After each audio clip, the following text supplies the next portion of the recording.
Siz nima qildi? Nima bu yerda? Hamma nima? Nima deb ketgandik. Qolchan ya, ishkini. Qancha? Ha? G'uljaning qaysining 5 metr. Sen 2 metr yelaysan u. Qancha? Butun qaqlagan tuga. Qancha? Butun kala lengman yeydigan. Qancha? Mishlar bo'lib tursin. Jami 517.223 ko'yapti. Qanday to'laysizlar? Kartami, naqdmi? Pul to'lash masala emas. Men mana o'dorim shu ishlatib bo'lganman bugun. Yo'q a? Bo'lmasa 10 ko'yliq chingtangni 2ni chiqayman. Ha, umi mayli. Ha, birsin gamman almashtirlar. Qadek beksaptın ikkini. Ma'qul. Shiyada WhatsApp beksap deb qaytib olgan. Nima qilmamsa? Ey, pul to'lagan vaqtida talashibroq qiljimi, bo'lmasa biroz pul yo'q deb qoldim. Talashsam sen to'laysanmi? Ha, chataq yo'q.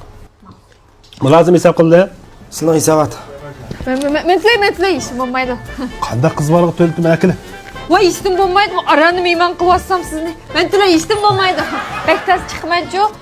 Men to'lay ishim bo'lmaydi. Men to'lay. Men to'lay.